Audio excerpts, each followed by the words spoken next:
Testing, testing. Alright. So, hi. I'm on hiatus. And, I'm having my breakfast. Although it's at like 3 something. But I woke up not too long ago. And what I do in the morning is I have my cereal. And watch some YouTube. And recently I've been seeing takes from different content creators, and I just couldn't watch more than however is loaded here. What is it, like 1 minute 58? Until I decided, you know what, I have to record my reaction. Now, will I post this? Will I not post it? I don't know. But I just felt this incredible need to record my reaction and maybe post it on my channel, but we'll see. So yeah. Let's see. Listen, you guys know my thoughts on Widow. She's the easiest DPS in the game. She's the most broken DPS in the game. People have a false perception of... Okay, so here already, easiest? I don't think so. I can see what it means. You're just kind of like standing in your corners, as long as you're careful of your corners. Ideally, it should be fine, right? You should be safe, right? But it takes skill to click heads, okay? I think that people like him in top 500 and all of that, they take it for granted. Because a lot of the time, people who've gotten to top 500 are usually naturally talented at doing that. But I guarantee you, it takes fucking effort, okay? I had absolutely shit aim in everything. Now, if you've followed me at all, you'll know that I started off in bronze, like everything. And that's because I used to not take the game seriously. I used to play with it on a controller, on PC, on a controller, yes. Without a graphics card, yes. And you can imagine it was unplayable, and yet I enjoyed it because I had something to do. I was in a bad time in my life. It just helped me deal with whatever was going on. However, once I started settling down and being able to actually take care of myself, I got myself a laptop, and I realized, holy shit, I actually never really played this game, and I started taking it seriously, and I climbed from bronze to gold in support in like 1 season. I think it was like season 20 of Overwatch 1. And I picked Mercy because that way I could see the entire battlefield, I guess. I could see what was going on, I could understand what was going on, and then I moved on from Mercy to different characters. And I've always been a flex player, by the way. I hated the I hated the fact that they brought in 222.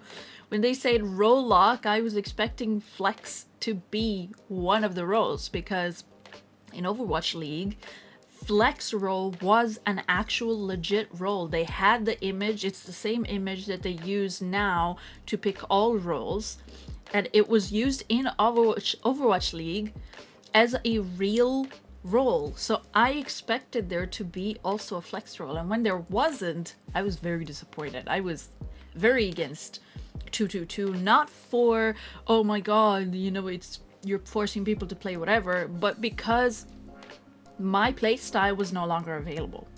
My playstyle was, okay, my tank needs help, I'm gonna switch over to tank, or my support needs help, I'll swap over to, you know, support, or my DPS, we need more DPS, I'll swap DPS, you know, like I was very flexible in trying to help my teammate. I guess the ultimate support player, but just in a different way.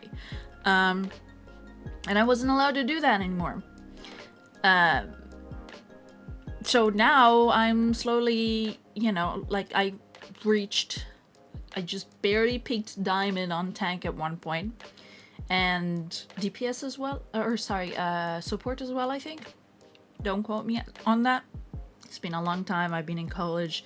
My rank has plummeted since. And my DPS is currently, I think, the best rank out of my 3.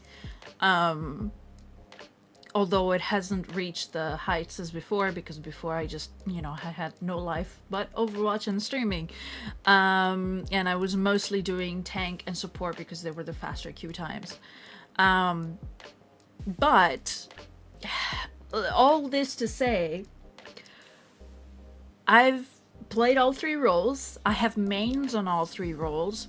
And Widow was one of the first heroes that I gravitated to, but I was shit. I was shit. I was so shit.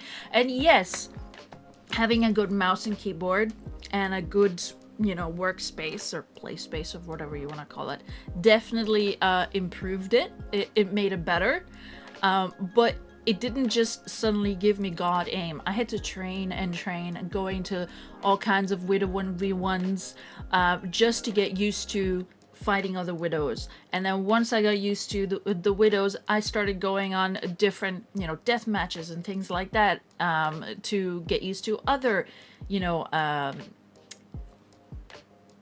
head shots or whatever you call them. I'm forgetting my words right now because I woke up not too long ago, but hitbox, head hitbox, there we go. Yeah, it took a lot of practice. It took a lot of fucking practice and a lot of grinding and a lot of not playing actual games and just practice until I started feeling somewhat confident. And then I had to play the games, of course, with the people like him saying, ooh, get off Widow. It's either a throw pick or if you're good, you're just ruin the game for everyone. Like, leave me alone.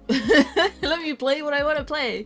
Like, and he'll bring up some other points at the beginning that I'll have a rebuttal to, but we'll get there when we get there. But it takes fucking skill, bro. It does. You guys may be fucking born with god aim from the start, so you were able to get to top 500 in no time, and you're like, aiming is not a skill. Like, clicking heads is not that hard. Yes, it is. Yes, it is. For those of us who weren't born with the innate talent, it's a fucking skill. So yeah, thank you. Widowmaker, that she takes skill. Same thing with Mercy. You see a straight guy playing Mercy, and it'll make you think twice about their sexuality. I mean, that's how I feel. And what is this one-shot sexist characters bullshit? Excuse me, what? instantaneously without them reacting from ranges that are uncontestable by 90% of the cast. There is zero indication of the one-shot that's coming in. And unlike Hanzo, where the player at least has the ability to react and dodge to some degree, Sonar Arrow comes up on the map. The developers have done absolutely nothing to address the most impressive one-shot in the game in any meaningful way. What do you mean, nothing? You guys have cried about her so much that she's not even a sniper anymore. Not really. The whole point of a sniper is you have long range, the longest range in everyone else in the lobby, and if you can click the head, which is very hard to do, especially if you're really, really far away. If you click the head, they're dead. Okay? Now, other games have implemented other things to kind of make it less painful for, you know, players, which is, you know, you get armor packs and whatever, and like helmets. Okay. They'll, you know, give you like bigger health pools or reduced damage, which means that the headshot might not actually kill you, although it might just get you very close. You might need a second or a third. But the weapon in itself, one shot, that's how it is in every game that you ever play. Ever. Okay?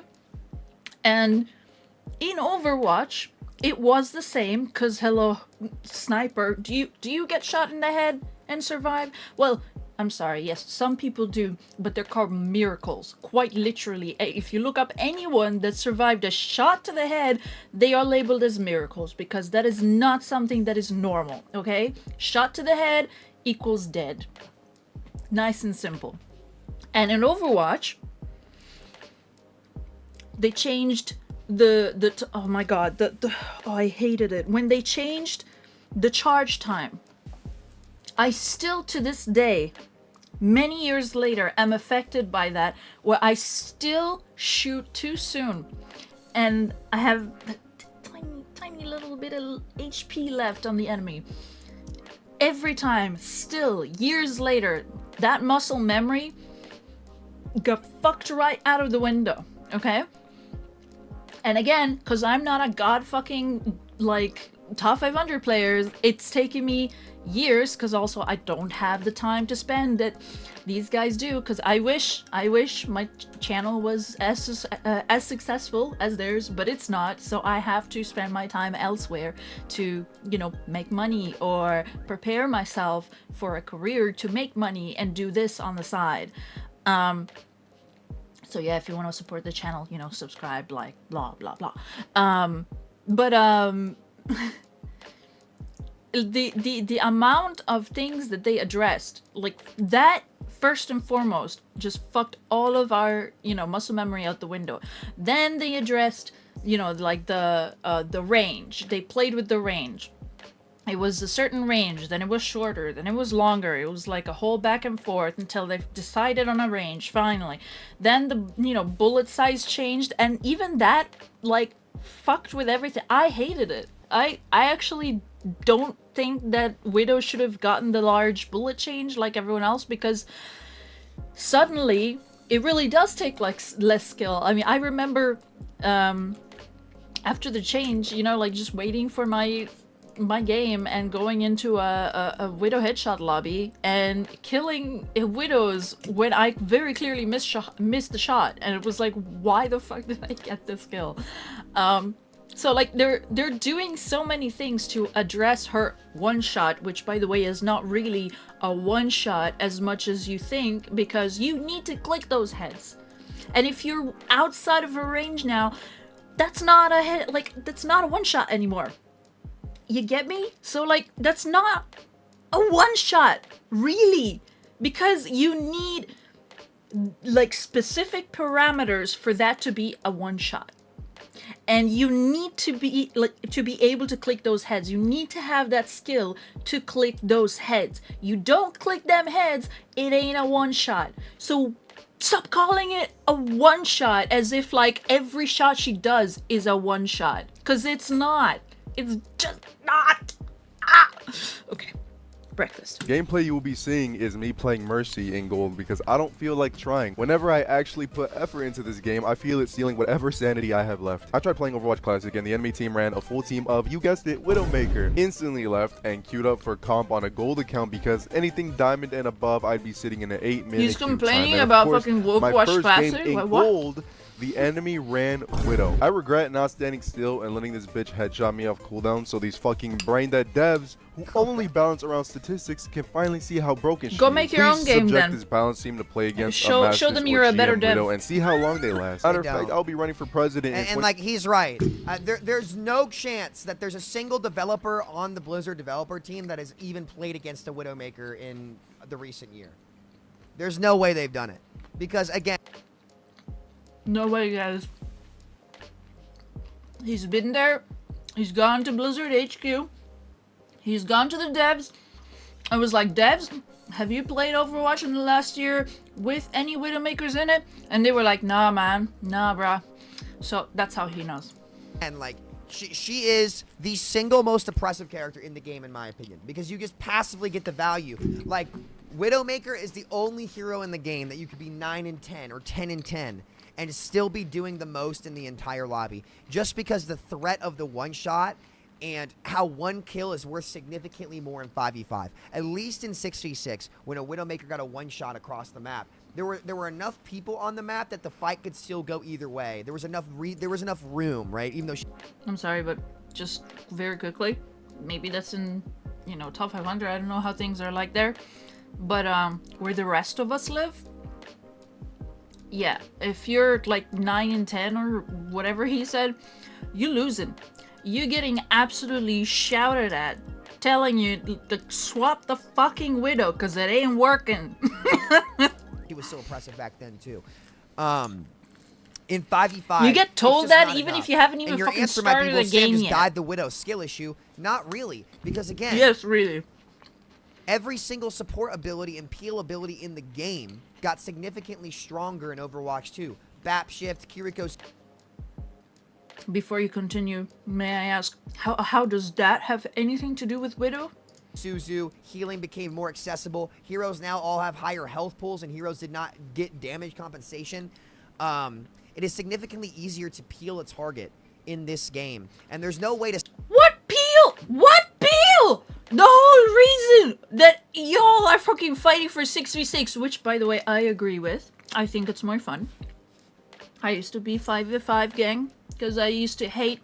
Because, you know, again, where the rest of us live, where there's, you know, 2 tanks, or there was 2 tanks, the team didn't know which tank to follow. And me, that would usually play main tank, absolutely hated it, because I would say, let's go over here. And the team would split because my off tank would just go somewhere else, not give a shit. Maybe they were in voice chat. A lot of the time they were in voice chat, but couldn't give 2 flying fucks that I said, please, let's go this way. Yeah, then the team would split, and you're like, okay, well, do I go the right way, but then my team still dies because they're just split across the fucking thing, or do I follow them and still die because they're, I don't know, walking into a teeny tiny little choke with fucking Junkrat spam and fucking Orisa and fucking Sigma spam and all kinds of other spam. I don't know. So when 5v5 came in, I was a big fan. I was like, yay, I'm the only tank. People won't get confused. They'll know to follow the tank. I won't have to rely on a shitty tank. But as time went on, people actually started getting better at the game. And I think now people know that they should follow their tank. So I have a feeling that if we were to switch back to 6v6, people won't be so dumb anymore. But I don't know. Maybe I'm too optimistic. But yeah, I there's no peel. This is the whole reason why supports got the buffs that they got, because I don't... Have you forgotten what Overwatch 2 was like at launch? Have you forgotten what supports were like at launch? Were we playing the same game? Please? Stop. Someone tell me. Triple bursted onto the Widow when you die. Peel and she can one-shot you the ass. entire time that you're crossing. So, believe it or not, double sniper comps actually have a big advantage against dive comps on a lot of these maps. And I say that as, guess what, before anybody says a skill issue, I say that as somebody who is one of the best double sniper comp players in North America. At its peak double sniper meta, I was one of the best Hanzos in the world. Right? What does that have got to do with anything? Dive into double sniper. Our joke internally was that we just won the game. Because that was playing Hanzo God knows how many years ago, when Hanzo was a completely different hero. First of all, the game was a different game. Second of all, and again, just because the hero is a certain way in top 500 does not mean it plays like that everywhere. Okay? In fact, hot take, it means it's an even bigger skill issue, because guess what, those players that have gotten to the highest level, they get to play to the highest fucking level, and if they can hold a fucking lobby with just their Widowmaker play, then it's your job playing at the highest fucking level to figure that shit out. Other than just, oh, well, I just have to rely on my other DPS to mirror. No, you can mirror. You can go Sombra. You can go Lucio. You can go Winston. You can go Diva. You can go fucking, like, Ball. You can go Doom. You can go so many fucking options and work as a team to make sure that you target that Widow. Or, guess what? 5v5 these days, it's not like 6v6 where you have to work as a team to target one hero anymore. You can go and do that shit on your own. You want to go Lucio? Wait until everyone is distracted by playing their own match. Go fucking, you know, hide somewhere and then jump on the Widow. Do the same with any other dive hero. Like, or just be a better Widow. I mean, there's so many fucking ways. Are you the highest level? Are you really? Well, then why are you complaining? This should be something that you're striving to beat. This should be a challenge that you're looking at going, I gotta beat that shit. I know I can beat it. I just don't know how yet, but I'm gonna beat it. Like, that's how I view things. When someone is like a god tier player in my lobby, when I get a Smurf, I used to complain when I would get Smurfs. Now I'm like, you know what? Whatever. You know, like if I wanna rank up, I'm gonna meet players like this anyways. So might as well start learning now how to counter it. Like, how do I get my own ass out of this situation? Where has that mentality gone? Why do I keep seeing top 500, you know, GM players talk down to us, saying, oh, well, you just gotta get good. Like, you gotta stop blaming the teammates and this and that. You guys went from blaming your teammates to, okay, well, I can't blame my teammates because that's bad, so I'm gonna blame the devs, and I'm gonna blame the character design. Like, I'm gonna get a kill or two every single fight, and my Widow is gonna get, like, me or my Widow will get a couple entry kills every fight against a team of equal skill level. Actually, a team even a little bit better than us. So, double sniper actually has an advantage against dive comps in a lot of situations to where they can instantaneously get the kill to win the fight. It's much harder to play dive into sniper. Let me rephrase that. Where they instantaneously have the opportunity to kill someone in the fight, and they skillfully headshot the person and then kill them. Than it is to play snipers. You're welcome. Dive. Especially now that, you know, peel abilities have gotten significantly better in the game for a hero like Widowmaker. It's actually not as easy as all the supports burst healing. 2028. Tell and me the when. first thing I'm gonna do is subject criminals who do the most heinous crimes to not the death penalty, but something worse, and that's playing against Widow all day, every day for the rest of their life. A punishment more severe than death itself. Now, really, the only way to counter this hero is by mirroring, and it's probably the only hero in the game who's like that. And I know a lot of you brain dead fucks are gonna be like, oh, just go dive. Yeah, just wait till the end of the video and then type your stupid ass comment. I have about 13 hours on this hero because I actually like women. Listen, not that there's anything wrong with liking cocks in your mouth. You do you. But all I'm gonna say is there's a reason a lot of girls like playing Widow. Same thing with Mercy. You see a straight guy playing Mercy and it'll make you think twice about their sexuality. I mean, that's how I feel about straight men playing Widow. That is sexist and homophobic thing to say. Yeah. I am homophobic. Yeah, I can tell. Now what? Oh, Kidding. God. But look at this game where we are No, you're not struggling because our joking. tank You're just can't saying survive. you're She's joking constantly because you getting know that's DMA'd. what you need to say. We're not. We are on a map that gives me free positioning. Don't have a team? Don't worry about it. Just go Widow and click heads on the most poorly designed fucking map that automatically gives you the win if you pick this fucking hero. Bada bing, bada boom. It's always the fucking heroes. It's Boston always the kneecaps map. Like I'm from New York and my last name is Boo-hoo. DeVito. No team, no problem. You can solo carry games by picking the schmuck of a hero and handing out Louisville sluggers. I apologize to you Somber players because at one point I hated Somber players so much I was contemplating voting for Trump. Like, get that Albolitas chocolate bitch out of here. We speak English around these parts. But now I'd get on my knees begging and pleading to bring back permanent invis because anything is better than Widow being meta. I feel like I tried to tell you. I tried to tell you all. I tried to warn you. I tried. Listen, I'm okay with perma-stealth being... What? You tried to tell people, oh, one of her counters is nerfed. That means that she's gonna be played a lot. Like what happens with, like, every nerf of a counter of another hero? Like, being gone, I am. But I told you all. Not that profit, the second just... they get rid of perma-stealth, Widow is going to run What's been happening for the past... rampant. 7, 8 years? I can't remember how long. When, like, she is the most overpowered, unfun hero to play against in the entire game. Like, it's incredible how Widows received net buffs over time. Net buffs in Season 9. Why is it then that I get excited when they have a Widow? And I'm like, ooh. And even if I'm not playing DPS and I can't mirror, I'm still gonna try and get her.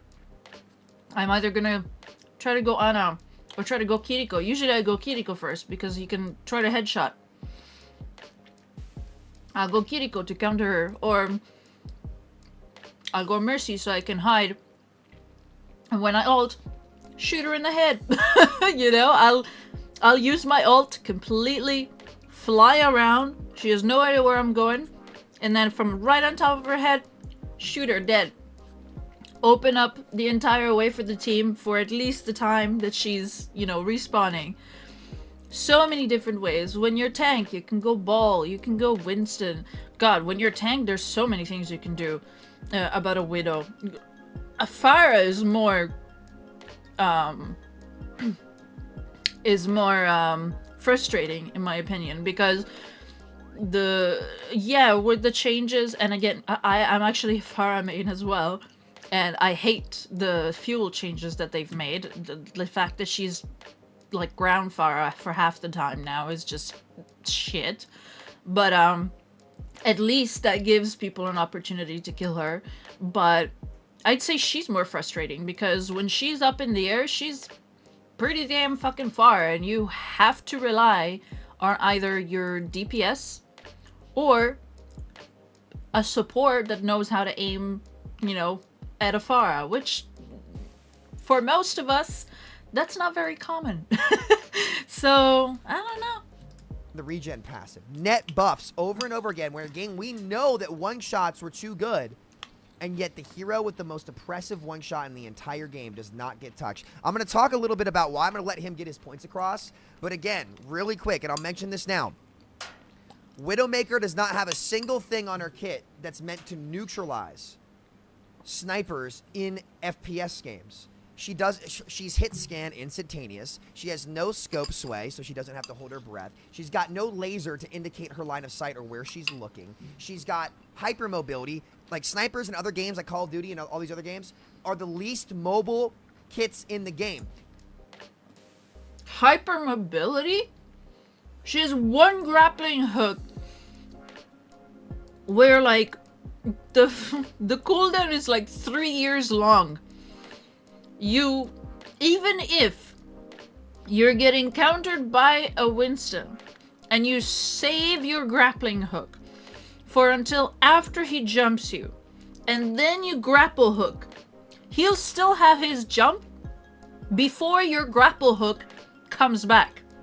It is so long of a cooldown. Are you fucking kidding me? Continue.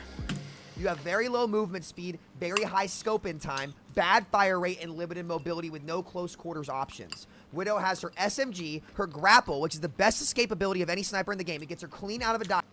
SMG is not the greatest, but I can agree with you. It can get a nerf. I don't mind. The whole point is that she's a sniper. Give it wider spread. I don't mind. Lowering the damage is a bit iffy, but yeah. Give it wider spread. Make it more unstable when you use it. I don't mind. That's totally fine. She can grapple clean out of the fight to a range where she's uncontestable by the entire cast. Can one shot? Yeah, if you have the wrong if you have the wrong comp. Smaller hitboxes in the game. The list goes on. None of the things that balance snipers in shooter games are on Widow's kit. Not one. There's not one.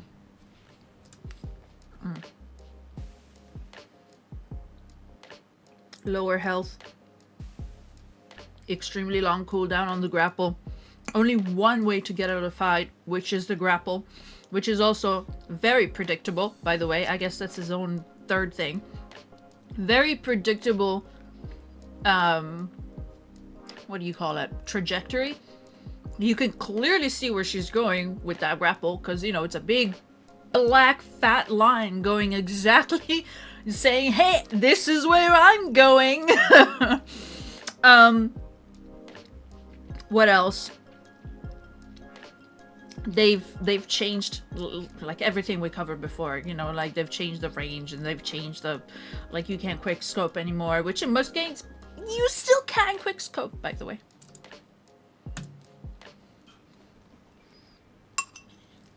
So, you know, there are ways to keep Widow's identity without destroying her kit. One of the easiest things to do is give her a glint, and honestly, like, I'm going to say it, if Widowmaker is going to have the lethality from the range she has right now, she should not have grapple. She should not have grapple. If you're a sniper that can one-shot from that range, you have to actually commit to your position. You have to commit to your position. You cannot grapple out of a dive for free. You can't do it, especially with all the immortalities and get-out-of-jail-free cards in the support role nowadays. You can't do it. It's broken. Like I'm playing COD MW19. There was a rat around every corner, people camping and mounting on windows, made it impossible to rush anything. That's how I... And there was something else that he said there, I think, about lasers. Oh yeah, I think, yeah, no, I didn't miss it. It was the laser thing. And something else about the laser thing. He's comparing it to like all the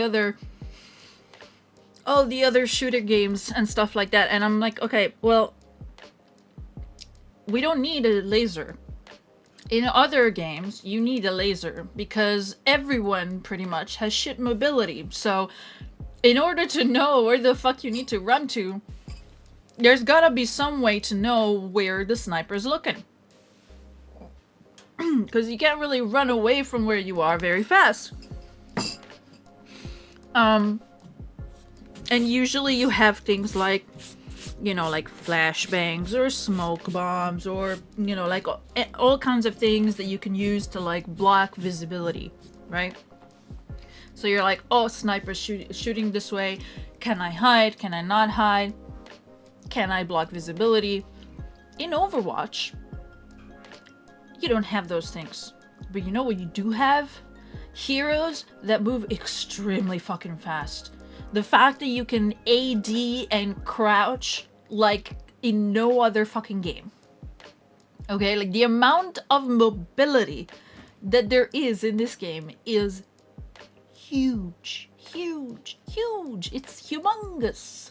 It's massive. It's colossal compared to Call of Duty or, you know, like all the other games that he's comparing them to. I'm saying Call of Duty because it's like right here, but like, you know, Rainbow Six Siege and all the other ones that they like to compare it to.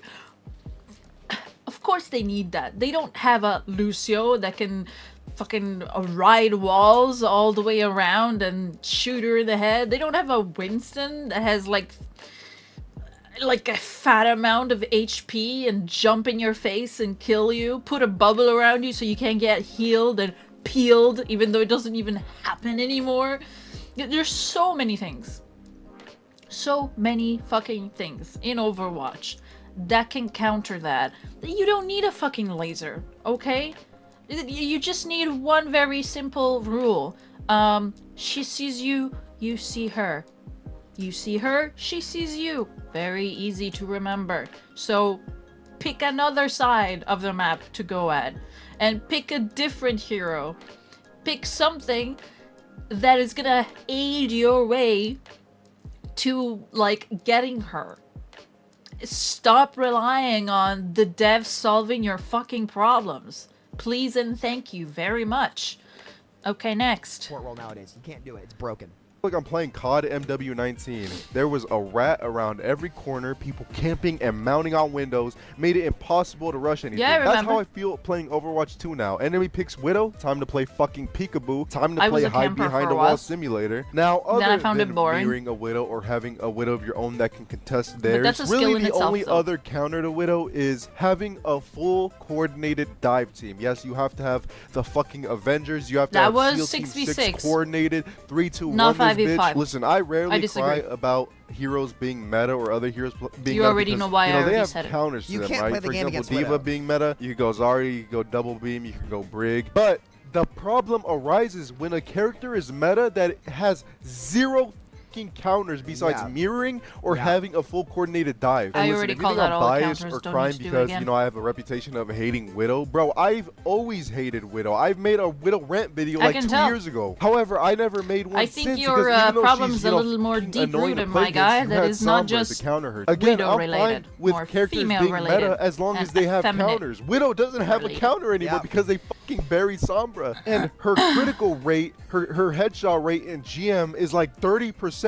That means 35. 1 out of every 3 shots the Widow takes, one of my teammates is getting their fucking head blown off. But if you're not gonna nerf her directly, the best way to... It's not 1 out of 3 shots every hero takes. How critical accuracy works, it's the percentage of shots that you hit. So of the shots that Widowmakers hit, which is generally about 60%, 30% to 35% of those are critical.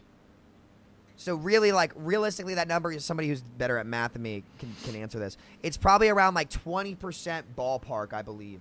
About 20% ballpark of the shots that Widowmaker shoots is a critical hit, either one-shotting somebody or headshotting a tank. Which, by the way, Widowmaker, while having better accuracy, being easier to aim on with more range, does more damage in the head than Hanzo. Hanzo headshot does 250 damage. Widowmaker... Because y'all actually kept complaining about one-shots, so Hanzo has been thrown in the fucking gutter. Do you want Widow to go there too? Is that the whole thing? My Hanzo got shat on, so I don't like that your sniper is better than my sniper, so let's throw your sniper in the gutter too? Like, what kind of a fucking argument is this? That's not a good thing. They're both snipers. They're just two different types of snipers. One was a heat scan and one was the projectile sniper. But both were the snipers. And Blizzard devs clearly knew that that would be like an iffy thing. So they only had the two snipers. Since then, since launch Overwatch, they have not added any other sniper. Not one. It's still the two OG snipers. And Anna as well was considered a sniper. I don't know if y'all remember, those of you who were playing Overwatch at the beginning, when it used to tell you like too many defense heroes, too many snipers, too many tanks or whatever. Anna was considered a sniper, a different type of sniper. I would say they probably didn't want to make her a one-shot because she was supposed to be a support hero, but she was still considered a sniper, nonetheless. And if you still want to count her as one, there's still only three snipers only. If you don't want to count Anna, 2 snipers only. And they have never added any other sniper after that. Because, of course, you don't want to have too many one-shots. So, there's always going to be that person, I'm one of those people, who likes to play sniper. Who likes the tactical positioning and waiting, and then taking the shot at the right opportunity. There is a playstyle like that. They wanted to make sure to cover that playstyle like that, so they added Widow. And they were like, you know what? Let's also add kind of like the fantasy of being able to shoot arrows. Let's add Hanzo as a sniper as well, just for those kinds of people, because they wanted to, you know, cover all the bases of all the hero fantasies. You guys trashed Hanzo, man. Like, I don't know what else you want. One shot's bad. Oh, but Hanzo's bad now. Well, fucking duh. You guys fucking called for no one shots, basically. Which, by the way, is just bullshit. Because what about snipers? There's always been snipers. There will always be snipers. Just get good, bro. Her does 300. So she has the most lethality, the best accuracy, the most damage, the best She doesn't have the best accuracy. That looks like the best accuracy because the people who play her are good at aiming with her.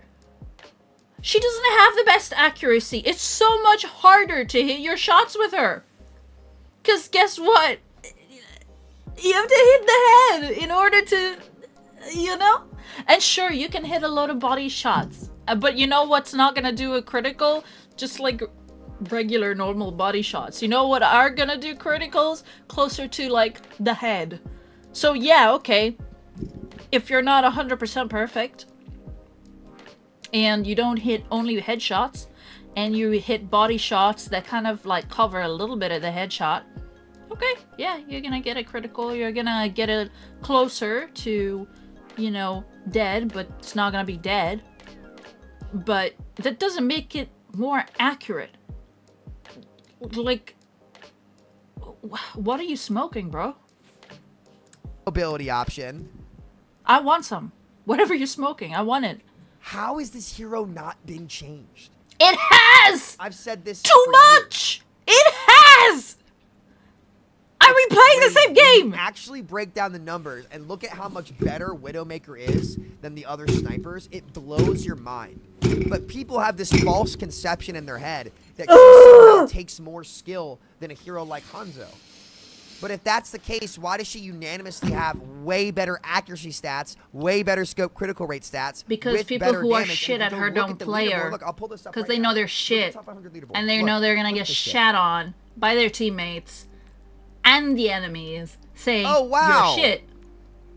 All Widow, Tracer, Genji. We are looking at top 500 players who are the top 500 players in our game. Oh, wow. Who knew that they would take advantage of the fact that Widow is now not so countered anymore and they can use their aim as a weapon? Who knew that top 500 players would do that? That's crazy. What? Holy shit. What? Like, count the amount of Widows that you see, There's guys, so many compared to Hanzo. Widows. No way. Oh my god! Look at how much fucking way Widows too many getting played. Widows. Oh my god! Look, we're Look at this. only She should play be a niche 100. hero. Oh, there's me, rank 103 on Sombra. I'm the only Sombra player. By the way, yeah, in that no, rank. he's one of the It's good just me. ones, guys. Genji's pretty good right now too.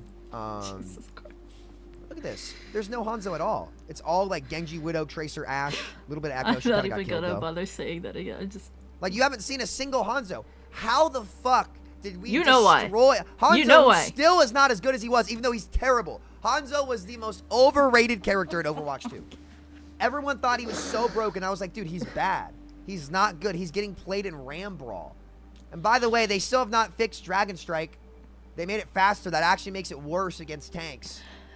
I agree. Which is how it was good before. It was great at splitting tanks. Yeah, I agree. So like they got But all like, of the projectile combo there's no tanks to one-shot split characters, now, but they don't unless you want to touch split it Widowmaker, from. who has been better the entire fucking time. Blast. I'm sorry, I can't argue with this point. 100% correct. But you know what you should be arguing about? Instead of making a rant about how OP Widow is, you should be making a rant of like, how is Hanzo not getting love? Buff Hanzo. I completely agree. Buff him. Give him his one shot back. Lower the like charge rate. It's gonna be annoying, yes, but hey, we've fucking been through it with Widow, so it's your fucking turn now. Thank you. Lower the charge rate of the fucking arrows so that the one shots don't happen as often. And he's got the leap already, he's got the wall climb already, so that's his escapability right there. And then, yeah, make sure that his ultimate is... I mean, his ultimate is already more useful than Widow's. I'm sorry. Like, it's already... Yeah, but other than that, it's kind of shit. And you're right, I've seen other videos where he's saying, why are deployables not, you know, something that Hanzo ult can destroy? 100% true. Should a bat lamp save you from that? No. I mean, temporarily, sure, while the lamp is, you know, getting damaged by the ultimate like everything else. But should it withstand the entire ultimate? No. Absolutely not. Should a Torb turret, you know, not be destroyable by the Hanzo ult? No. It should absolutely 100% be destroyed. I agree. 100%. Let's do it. Let's buff her. I mean, him. Let's buff him. But stop shitting on my Widow. She fine. She okay. She just hanging in there. She's getting a little bit of, like, spotlight now. And everyone's hating. If you're hating so much, play her too. Play her and be as good as the player. Play her and be as good as the player that's pissing you off, that's killing everyone. And guess what's gonna happen? You're not gonna be able to win still. Because guess what? You're shit at Widow compared to the other person. So the problem is not Widow, it's you. A hero like that, because obviously you have to have a sniper in the game. Obviously you can't take away her one shot. You know, be fair. As much as I hate it, you have to have a character like Widow, because a lot of players like playing snipers. Now, why would you want to play a slow-paced hero that sits in the back of the map in a fast-paced FPS shooter. I don't understand, and I'll never understand it. Again, I do not like cocks in my mouth, so I don't understand you Widow players. But you know, to each their own. You gotta be fair. You can't take away her one shot. However, you can indirectly nerf her by buffing her counters. There is no reason not to buff Genji. Widow is in a broken state right now. Why not She's buff not in a broken the state. character that's meant to counter her? But yeah, matter. Genji definitely. It won't matter. She's still too good at rank. Like, Genji individually won't be good enough to close the distance to Widow. The reality is you have to address a part of Widow's kit. I think the easiest thing you can do is severely nerf her mobility. Give me one reason She why Widow basically has no mobility, bro. Have better accuracy, hit scan. He's talking about Widow as if she's fucking, like, I don't know, Tracer or something. Like, she has mobility for like 40, maybe 35% of the time. What are you on about? No sway. Don't no quote me blink, on that. That's just SMG like that's just anecdotal percentage stuff that's not actually backed up by any facts. So just know that. The Venom Mine option too to mark an area. Give me one reason why Widow's grapple should give her the mobility that it does in this era of Overwatch. One reason? Okay. Because without it, she's just a helpless, very low HP person with kind of a shit weapon if, you know, someone else dives her and she's unprepared. There's your reason. Watch. When Hanzo has a little bitch leap. When they took a little bitch leap plus wall climb, where you can go anywhere on the fucking map that you want.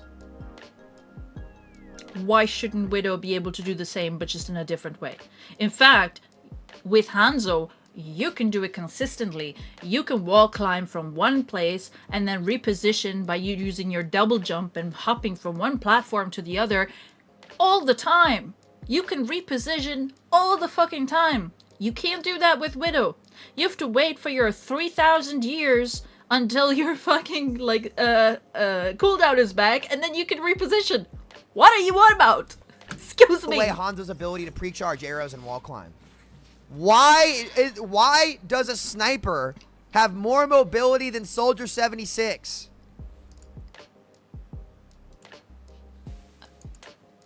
Because it's a sniper. Because it's to balance the fact that it's, you know, a sniper. Meaning that when you get close to her, she's kind of fucked. So she has one chance to escape. Which most of the time doesn't do fucking anything if you're countering her right. Because you can go after her and you can shoot where she's headed. And she dead. That's why. Soldier can heal himself. He can run, which will make him harder to target. He has a fucking ultimate that quite literally just aims for you. I don't see the comparison here. I'm sorry. I don't. Why does a sniper have more mobility than Soldier 76? Just explained it.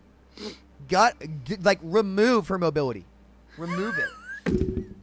Like, you all need right. to actually... You know what? No, that's fine. I will agree to remove her mobility if you agree to remove Hanzo's leap and wall climb. And then I'll agree. No problem. Nerf grapple and give her a glazer. You keep her identity as a sniper, but when you actually are honest with yourself and you break it down, why does a sniper with the most lethal ability and gun in the game have better... I'm sorry, what's the most lethal ability exactly? Gun, I get. Ability? Which ability? Because the...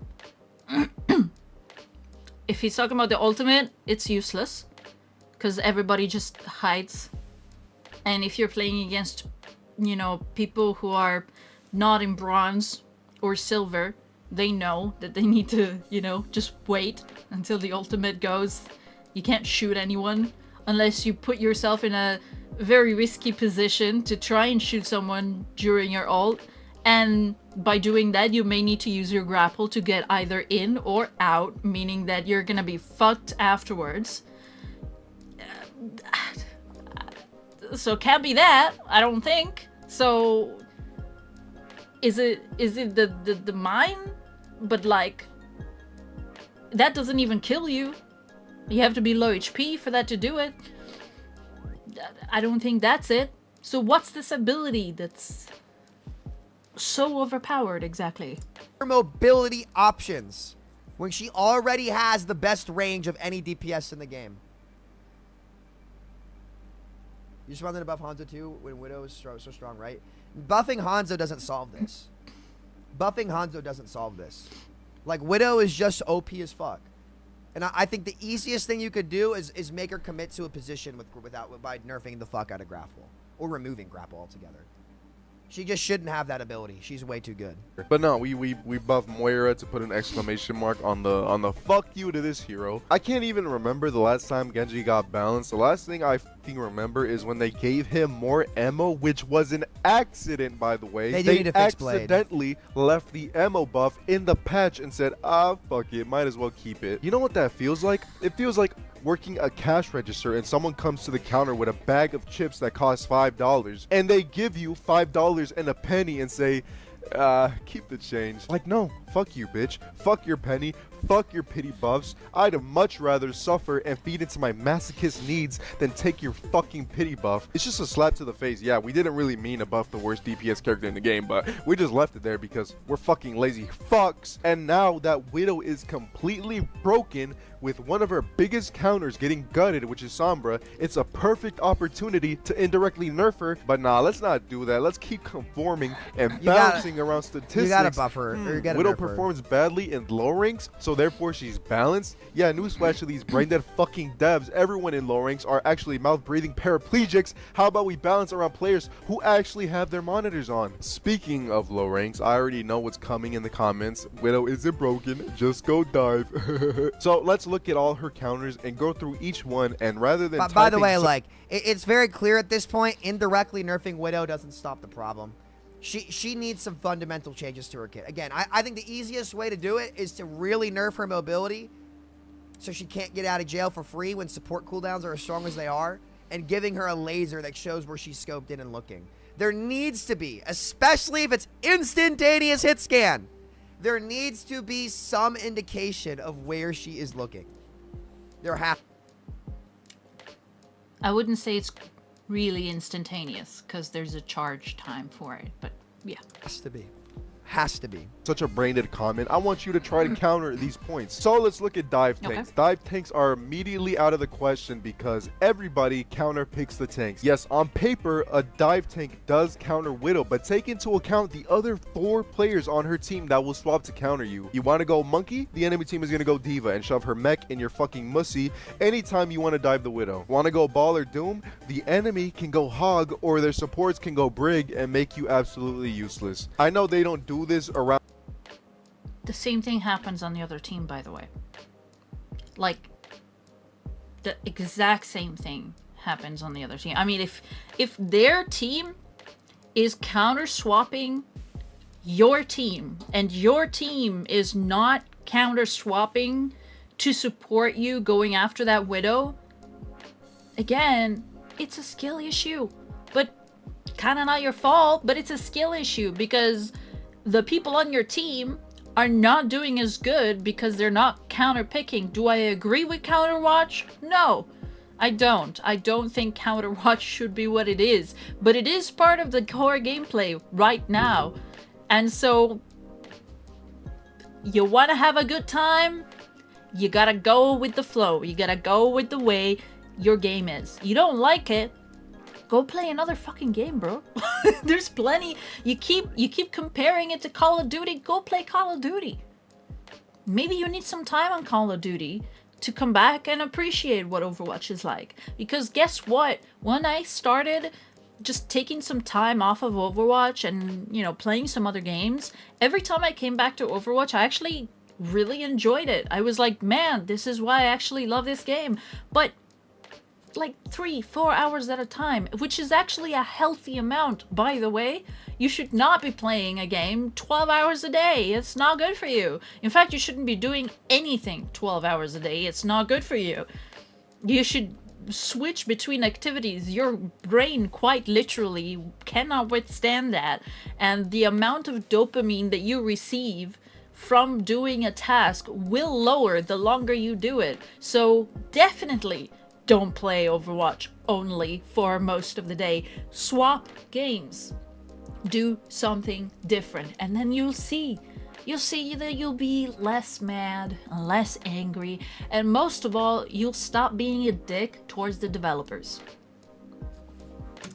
Your ranks, but this is pretty common around Masters and above, so that immediately counters any dive tank. Now let's look at DPS. We got Sombra, the character that got gutted. We got Tracer, a character with such a high skill floor. We got Genji, the worst DPS character in the game that gets I don't believe the Tracer really counters Widow. Maybe a long time ago when Widow players weren't very good, but you can get into places that Tracer just can't, so I don't consider her no. Actually pretty good right now, but he's only good because he fits into the meta well. Individually, which is what most of ranked is nowadays, he's not great. Individually, like, he's hard to play. And here's the thing too, it is significantly harder to play Genji into a Widow than it is to play Widow into any comp. Like, people have to accept this. Widowmaker is not a hard hero to play anymore. She's not. Shut down just by looking at him. I'm pretty sure Yachty's headshot or Kiriko's headshot damage do more than a swing by Genji's Dragon Blade. And if it's not more, it's definitely close, which is just fucking sad to even think about. Then you got supports. Everybody and their mother is gonna say Lucio. I already know. I see Frogger kill Widows all the time, so you have no idea what you're talking about. Yeah, Frogger plays in the top 1% of Overwatch players who can play around missing one support. Try this in mid GM and below, and your team will be dying left. I'm sorry, aren't we complaining here that it's the top, like, that everyone should balance around the top players? So if Frogger, who's like one of the top players, can play Lucio this way and he has no problem playing against a Widow, shouldn't that count for something for you? Shouldn't that tell you, I'm just a shit Lucio player, or I'm just shit at finding a counter to Widow?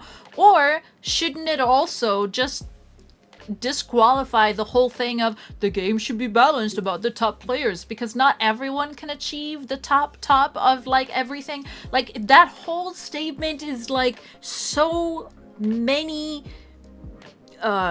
what's the word, so many contradictions in just like one statement. It's insane to me that those words can come out of your mouth and you don't even realize that. Now, I wonder, does Samito realize that? And right, dropping like flies because they're not. Well, also, it's like, okay, Frogger's gonna upload highlights of him getting it done. What you don't see in those videos is how many times did he feed going for something. Now, he's a good player, which is why he can pull it off. But like, it's not a consistent way to actually deal with it. It's just not. It's just not. And your team has to suffer immensely just from the pick because your support's chasing down a Widow across the map.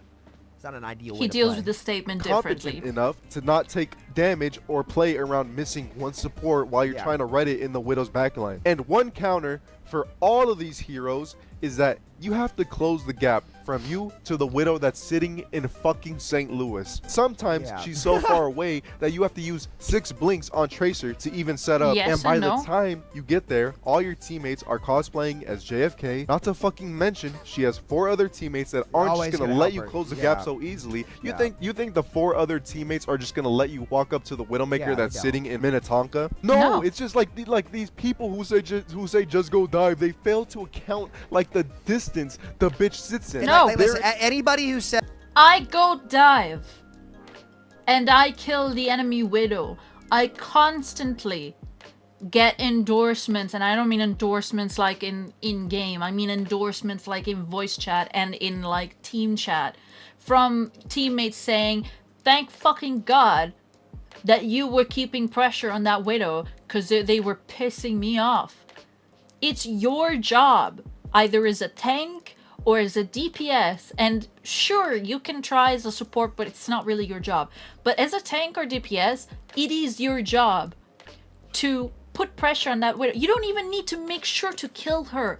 put pressure on her, distract her, make her focus on you, make you her problem so that she's looking at you and she's not looking at other people. That's all you need to do. That's all you need to do is just make her look at you so she's not looking at other people. Because guess what's good about the instant headshot is that she needs to be fucking looking at you to headshot you. So make sure it's you she's looking at and not the rest of your team. Is it so hard to fucking grasp? Just go die. And yeah, you can argue, oh well, you're like a degenerate, like fucking low class player, blah blah blah. You're in like bronze. I'm not, but like, you know, everyone who's not in like GM or Grandmaster or GM or like Masters is just automatically like a bronze player to them. Like the amount of times that I've seen that, or metal player, even though metal doesn't really start till like plat.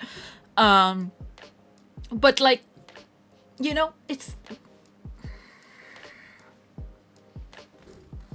even if I am, so what? If I can do it in my rank, you can do it in your rank, because guess what?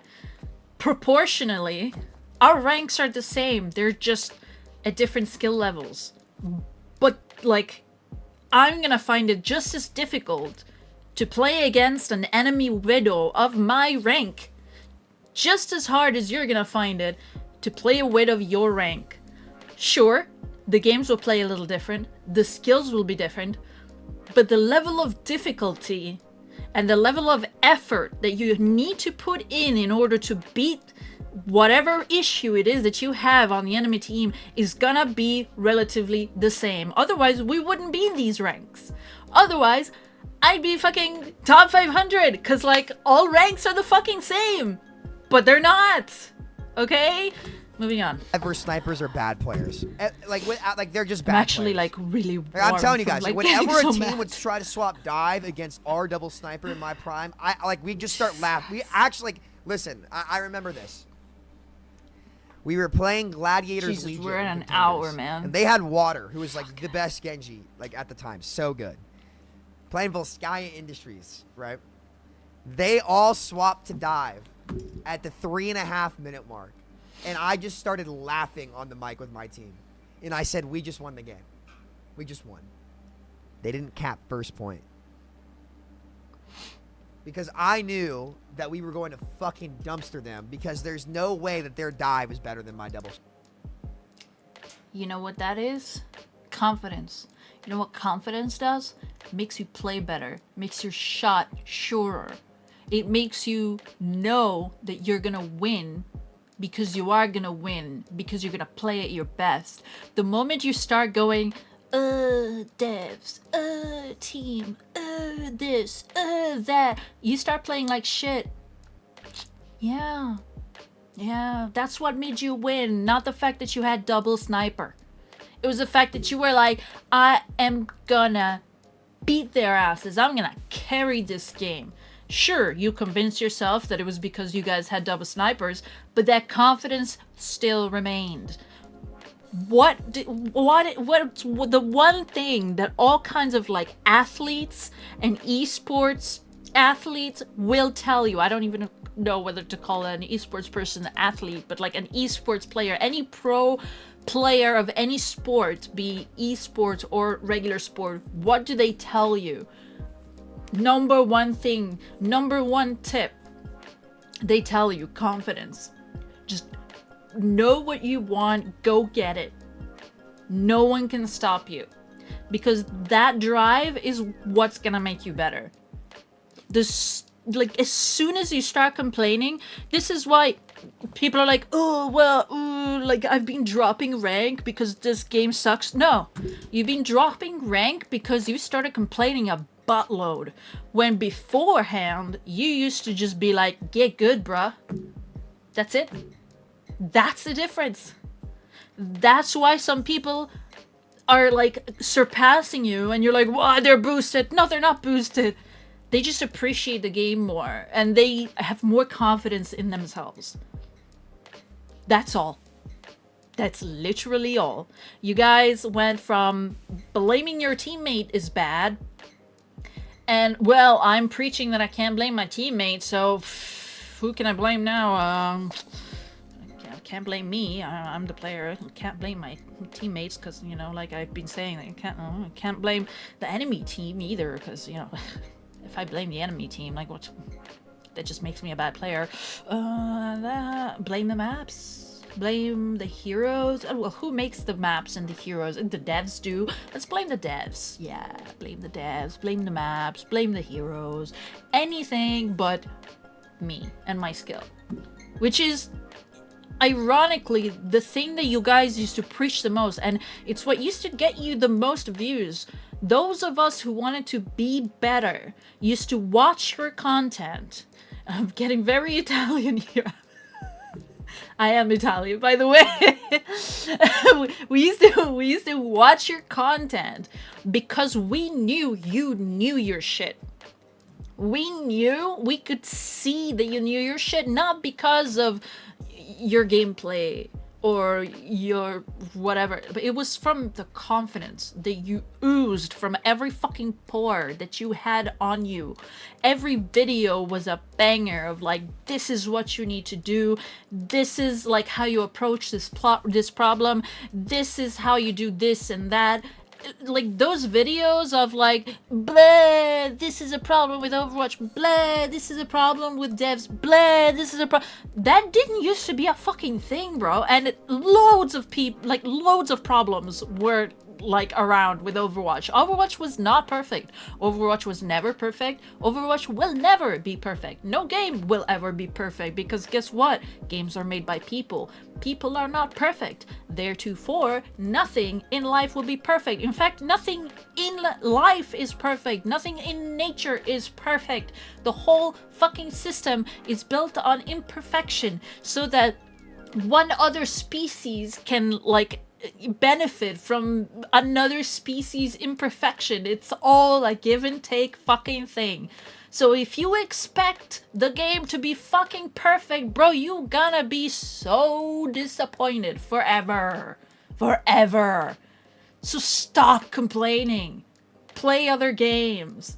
Work on yourself. Look back at your videos, your very first videos, and study what you used to be.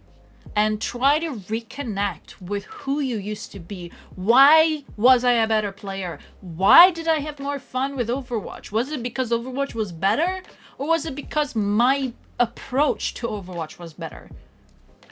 I don't want to go on a rant. I already went on a rant. It's 1 hour, 7 minutes. Ah! No fucking way. And I wasn't even the Widow player. I was the Hanzo player. So, you know, it's hilarious. Like the same thing against Boostio. When like we played his team one time and they swapped dive against us in OD. And we just started laughing because we were like, we just won the game. Because it's so much like what people don't understand is when you have half decent snipers, they have an enormous advantage against dive comp. Because at any moment, we can instantly get a kill. And when one person dies, just one, the fight is basically won for the snipers. I don't want to say So anymore, anybody who says, "Oh, just don't peek her, just go dive," I'll just be honest, they're terrible players. You all you don't understand a fucking thing about the game if you think the answer is as simple as just go dive. What you're basically saying is I just go into this uphill battle where they can instantaneously one-shot you. Where in Overwatch 2, all of the support abilities are significantly better. The health pools are higher, support abilities are stronger, like Immortality Field leaves the target at a higher health threshold, BAP shift, burst. When do you see a Baptiste sending a fucking emo to the Widow? When? Where? Show me the fucking clips of when you're trying to fucking get a Widow and she gets saved by fucking Bap Lap. Okay? That doesn't happen. It doesn't happen. Why? Because they're fucking focusing on the rest of the team.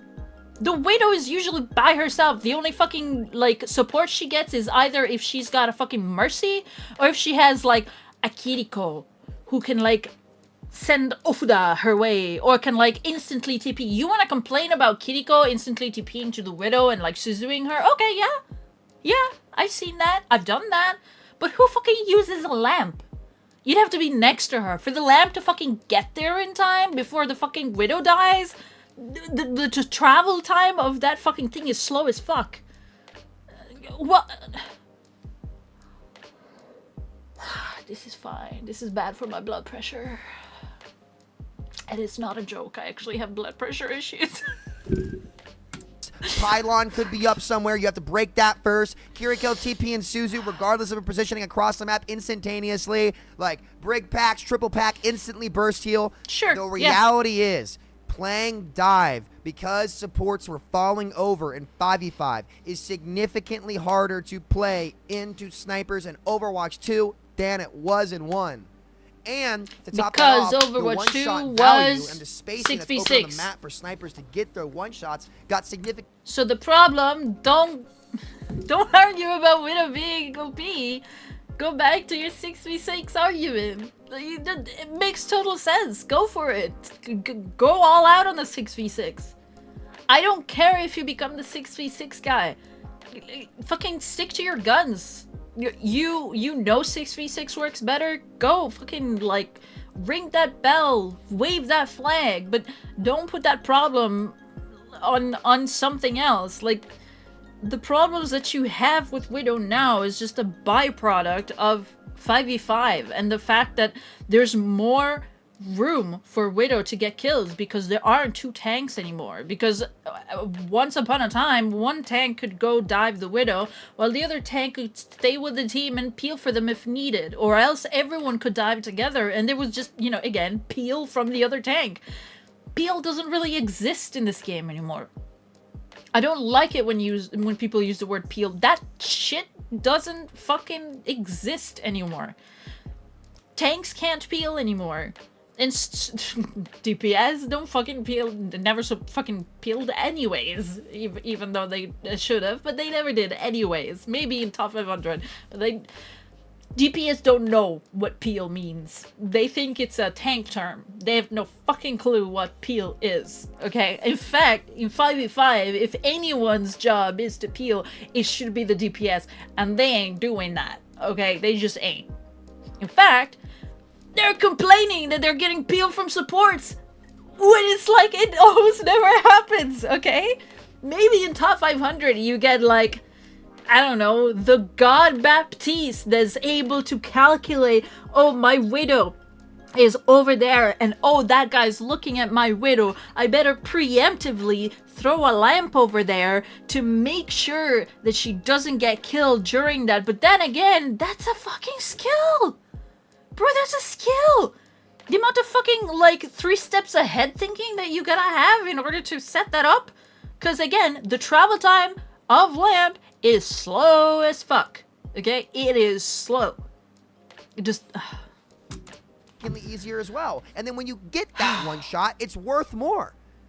So, unfortunately, to all you bots, and I have to say bots, because unfortunately that's just the truth, because you haven't bothered looking at any of this stuff. You see, like... This is where people just lose credit in my eyes. You can have a great argument, but as soon as you start like name calling and like insulting, you're a bot, you don't know anything about the game, like when you start acting so superior, you just lose all credibility in my eyes. Because if that's part of your supporting argument, then you have no opinion. You're just saying the same shit, and then with people who disagree with you, oh no, I'm not gonna back up what I believe because you don't understand and I wanna help you understand. No, you're just a bot and you don't know anything about the game. Sorry. What? Just bad taste in my eyes. Bad taste. Just nah. Sorry, especially when you have a platform as huge as he does. Like, not cool. Just not cool. Terrible behavior. For what it actually is, say, just go dive skill issue. It's actually not a skill issue.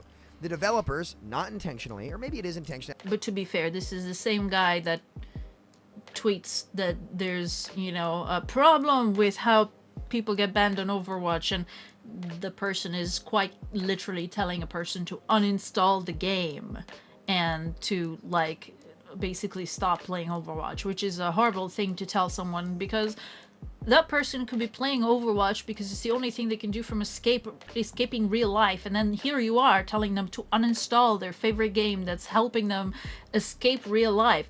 That's the like horrible dick thing to do, and you probably wouldn't do it face to face. What was it that Mike Tyson said? Something, I'm gonna paraphrase because I don't remember the immediate quote, but something like, people have gotten used to saying the shit that they do online because they no longer need to say it to someone's face and then risk getting a huge deck in the face. And you know what? That's fucking true. That's so fucking true. Yeah, get banned. You tell someone to uninstall the game, yeah, get banned. You tell someone anything that's extremely, like, bad to say, that's gonna really hurt a person's feelings, and you don't know what's gonna happen after that. You don't know what their life is like. You don't know who they are. You don't know what they're going through. Anything you say could, like, tip them over the edge. You don't know. It's even worse than, like, in real life. In fact, you need to be more careful about what you say when you're online than in real life, because in real life you can see on their face what kind of damage you're doing with your words, and if you notice by their expression, you can apologize. You have the time to apologize or the time to work on it. In, like, on the internet, you can't. And that just makes people feel like they're the fucking gods of existence, and they can, like, shit on people and say the worst things possible that they want, like calling devs useless or calling devs stupid. If you talk to them every day and you worked with them every day, if you even like shadowed their job every day without even speaking to them face to face, if you went to any gaming company and sat and shadowed a dev for like 2 weeks straight, you wouldn't be shitting on them like that, because there's that personalization. Like, just stop being dickheads. Just stop it. It's not gonna make you any happier. It's not gonna make anyone else any happier. If you think it's gonna make you happier, you're lying to yourself. Just go get some therapy. I think this is a side effect that nobody really saw coming. Like, 'cause you can't really know, right? Unfortunately, have indirectly buffed Widow tremendously in 5v5. I think Widowmaker was the biggest winner in 5v5. Easily. Sure, yeah. Easily. She got access to more space. Just like I said, she didn't lose her not as much threat. peel. Well, a lot of other heroes got nerfed continuously, and somehow, some way, the devs didn't touch her, right? And by the way, Sombra's not terrible right now. After they changed her, everybody's saying Sombra's gutted. She's not terrible, but like her play style is different, and she can't mark a Widow anymore. Yeah. You can't consistently mark a Widow like you could before. So, like, she's decent until a lot of Well, these other yeah, she matchups, was but, free like, before. she's not Now a you need to be Widowmaker careful. marker, which means that there's not a single counter to Widowmaker in the game. Not one. What do you want? Except for matching Widow. Stop. And that's the problem. So, yeah, anybody who says just go dive, just go ahead and cite to them how every support ability is way better, how the teams always peel, how a lot of heroes did not get damaged. Why? Okay. Maybe I'm just an idiot. But, like, just go dive and then tell them how the support abilities have gotten better. How is that? How does that equate to dive is not gonna work? Shouldn't that sustain the dive better? Shouldn't that help the dive better because support abilities are better? Sure, they're gonna be better in the enemy team too, but they're also gonna be better in your team. You're all playing the same game here. What? Compensations for the new health pools. It is significantly harder to play dive into snipers than it is to play snipers into dive, and I say that as one of the best double sniper comp players in North America. Who knows? To play. We ran double sniper into prime. This is why I want to pay to get a IQ test. And we Maybe did I'm better just than too dumb. any other team did running that comp in that era. So we were dumb. Like there were. Well, I won't say that, but we'll go ahead. There is maps where she's so fucking far away. And if you doubt me, go ask Spylo what I did to his teams on Hanzo. Love Spylo. Shout out Spylo. Go ask Spylo what we did on double sniper to his teams. Go ask him. It was dirty. Dirty. So many cooldowns just to even get to her, and then you take into account that she's gonna. I'm sorry, I'm getting really distracted. My ADHD is kicking in. But this ball looks like a Pokeball. Get healed. She's First I thought it looked like an Electro... No, not Electabuzz. What's it called? That Pokemon... That electric Pokemon... That also looks like a Pokeball. gonna get peeled, and she has a It's a grappling fucking hook Pokeball. that she They can must just have run done that on away on purpose. after They must you have. get No to way her, bro. it's not on purpose. Oh my god. I'm malding. I'm literally malding just thinking about it. I haven't played this game in 2 weeks and I'm already malding. So the only things that objectively counter Widow is mirroring the Widow or running a full coordinated dive SEAL Team 6 style. Number one, mirroring Widow. Not all of us like. And by the way, there's a lot of times where running dive is just not a good play. It's just not. You can't do it. It's not a good play. Our ass, so we don't play the character and will get outclassed by the scrawny femboys that put 1,000 hours on Widow. And 2, asking for coordination in a ranked match, asking teammates to swap. You see, you were saying that they put 1,000 hours on Widow. That's why they're skilled. Just FYI. Forget about. Listen, with how how trigger happy Blizzard is with chat bans. Nobody's in voice anymore. Half the games don't have people in voice chat because everyone's getting banned on cooldown. For tilting at things like Widow, they'll get reported and banned. What about those of us who were not in fucking team chat anymore because of those of you shitheads that would literally like act like complete assholes as soon as we opened our mouths? What about that? You know what? You may have this problem up in top 500 where you guys are used to being absolute shitheads to each other. But in my games, those of us plebs are playing, there's a lot of fucking people in voice chat. It's actually really fucking nice. I actually get to play a fucking game and I come in and I'm like, hey, and everyone's like, hey, and we all like chill. So I'm sorry, but this is a you problem. This is an elitist problem, okay? You guys up there just don't know how to vent your frustrations anymore unless you fucking, like, hate on each other. And that's a you problem. And you know how you're gonna solve that? By going to therapy. So how do you expect players to communicate and run a dive when your systems have actively forced half the community out of... No. No. Just no. The voice chat from chat bans. Nope. Like, in every single game, there's always half the team that's just not in voice chat. That's a you problem. It's rare to see a game with everyone in voice chat. So don't tell me that coordination is viable because their systems actively punish people for trying to communicate. Nope. Got it. They're gonna. They actively... they actively ban people from being shitheads to each other. Uninstall a game is not communication. It's not. Fuck you is not communication. Swap your shit is not communication.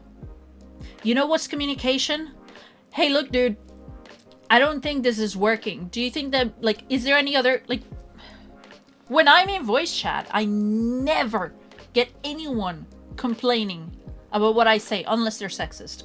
Then you know, because they're gonna start talking about how I'm a woman and I should be in the kitchen making sandwiches. But other than that, I get people who literally will start going, oh my god, thank you. Someone who communicates and isn't being a shithead. Now it doesn't happen much anymore because thankfully they've actually started banning people for being assholes.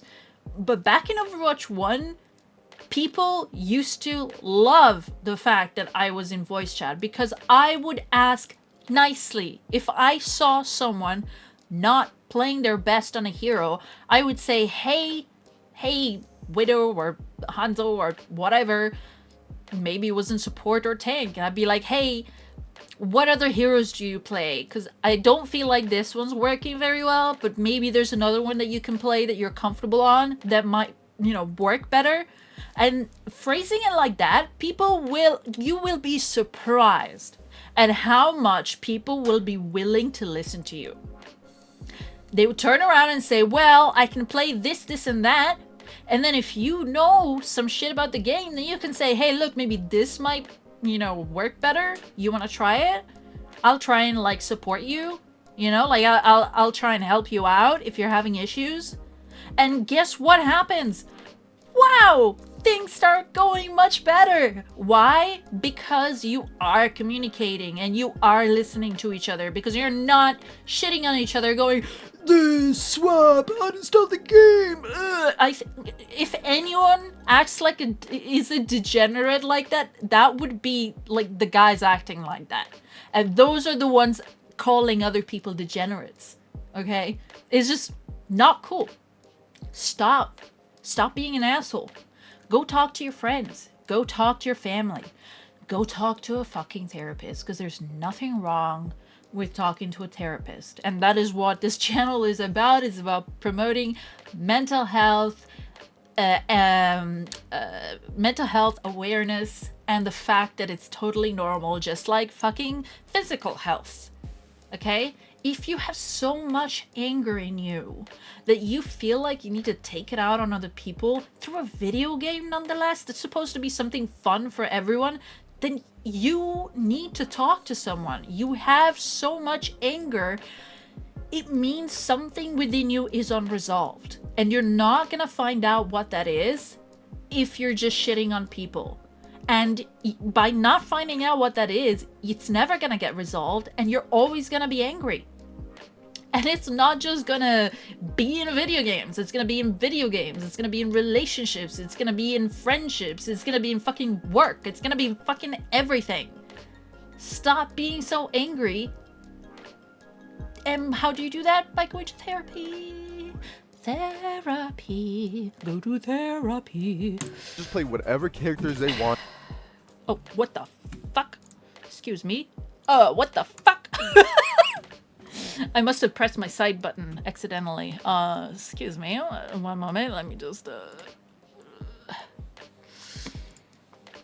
And will just blame the DPS or tank when they lose the game. It is the most frustrating fucking experience. But don't worry, they're gonna buff Kiri, they're gonna buff Malga, they're gonna keep buffing Ashe. It's like there's just certain heroes where if they're not meta, the next patch they'll get compensation buffs or they'll get buffed. And then you have characters who are just left in the dust like that Genji, I agree with, never and get it's a changed problem. Despite them being so fucking dog But shit. it's They actually a whole should change separate Genji. problem. He's not bad right now, but every time that Genji has been good, it's been because he fits into the meta, not because he's individually strong.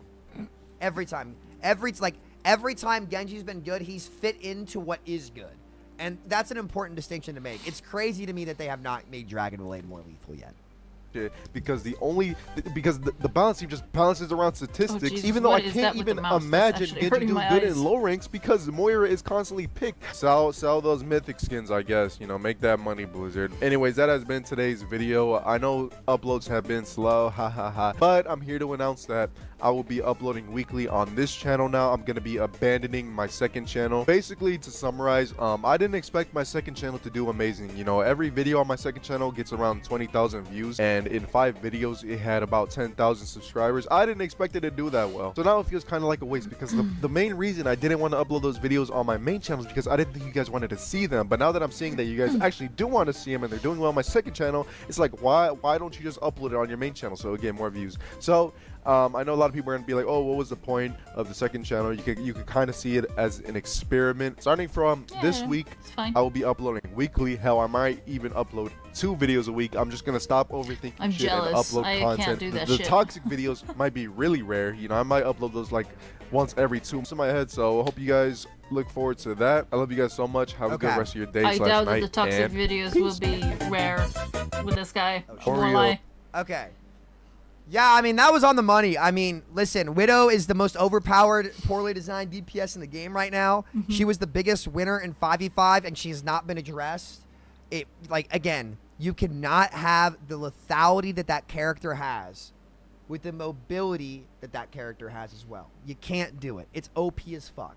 She should have to commit to a position if she's going to snipe, just like every single sniper in any FPS game to ever exist. Yeah, we discussed that. Moving on. Right? So it's crazy to me that you destroy Hanzo. Destroy him. This is taking forever. I'm so sorry. It's 1 hour 30. I was not expecting it to be this long, so I'm just gonna I'm gonna try and speed him up just a little bit so as to not use up too much of your time. Literally remove him from the game is what they did. Now, and they've since walked it back, but how the hell are you gonna do that to Hanzo, who actually has fair counterplay, but not address Widowmaker at all? How? And to be fair, like, I think the balance team... Can you tell me what the difference is between Hanzo and Widow counterplay?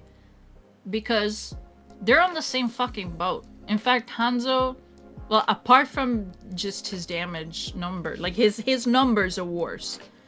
And that's just because all the one-shots are bad, people have driven him into the gutter. Like, the problem that I have is that Blizzard actually listens too much to its player base, believe it or not. The game was more fun when Blizzard knew what they wanted. They were like, fuck you, we're not gonna listen to what you're saying because we know what we want.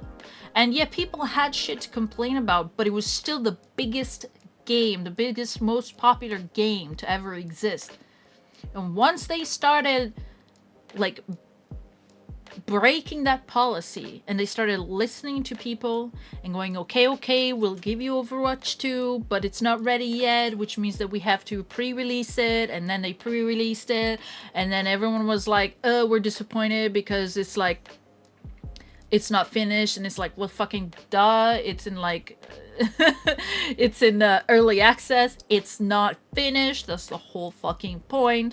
And then people complain about that, like they wanted Overwatch 2 to come out earlier, they got it, they complained. It came out with 5v5, okay, yeah, some people complained. Most people were fine with it because it was a novel thing. They were like, okay, this is interesting. Some people were already like, what the fuck is this shit? And that's fine. Okay, that was a difference in opinion on that. That's totally warranted. But then you could start seeing it, you know, like players would be like, we want this, and they would try to, you know, go with that. Okay, we'll try to go with that. Oh, now it's a problem. Now we want this. No, now it's a problem. Supports feel like shit. Okay, let's try to help supports out. Oh, supports feel great, but now the DPS are complaining because we can't kill supports. Okay, buff the DPS. And now everyone's complaining because the DPS do too much damage. The tanks are fucking like imploding in like 2 seconds. Okay, so let's try to buff the tanks. And now it's all over again. The supports are having issues because like that's just the way the game was designed. Look at the way Overwatch was, which is why I like what's being done right now. I don't think that the devs doing the whole like patch 1.0 thing is just them being like, we don't know what to do, so let's just like re-upload the patch 1.0 and just let them have it. I don't think so. That's, again, people who are fucking being insulting to the devs just because they're unhappy with their lives, in my opinion. In my uneducated opinion. What I think that they're doing is that they're realizing that they are getting way too carried away by what the player base wants. And they don't know, they've lost sight of what the game should be in their eyes. They're the ones who made the game. It's their game. It's not the players' game. The players play the game that these creators made. That's how it works. When you buy a product, you buy the product because you like what the artist made. When you buy like a piece of furniture, you like it not because it was made for you the way you want it. Go order a fucking custom furniture. That's when you want one that's made for you. When you go buy something that's pre-made, it's because you look at that and you go, wow, that's really nice. That's well crafted. I want that. You appreciate the artist. I don't want to call it artist creation. And that was the same. It's always been the same like that. Oh wow, I like this game. I like the graphics. I like the effort that they put into the writing and the voice acting and this and that. Like, you like the effort that was put in, and therefore you buy it, and therefore you spend time using that product. Okay? They got carried away in making the product like basically custom made for the players. But that's not what the players fell in love with. The players fell in love with the game that the original devs made with the original ideas that they had planned. That's what people liked. They lost sight of that. So what I think is happening, like the anniversary event happened not too long ago, and it was kind of uneventful, and people were complaining there was like nothing going on for the anniversary event. And then this came out just a little bit after the anniversary event. So I have a feeling that this was supposed to come in with the anniversary event, and they had some issues and they just, made it happen after. But my guess, my uneducated guess, is that they're looking at it from scratch. They're going, okay, let's look at what Overwatch used to be. And it's funny because I was gonna work on a video that was gonna analyze that from the start, because that's what I thought what needed to be done. And lo and behold, I think that's exactly what they're doing behind the scenes. Unfortunately, college has taken up so much more time that even now I shouldn't be doing this. But this week has been kind of not the best for me mentally. So I've been trying to offload my stress and things that kind of make me feel a little bit better. And then maybe I can, I can confront fucking JavaScript. But yeah, it's I think that's what they're doing. They're looking at what Overwatch used to be. They're looking at it from scratch and going, okay, like the bare minimum is what people fell in love with.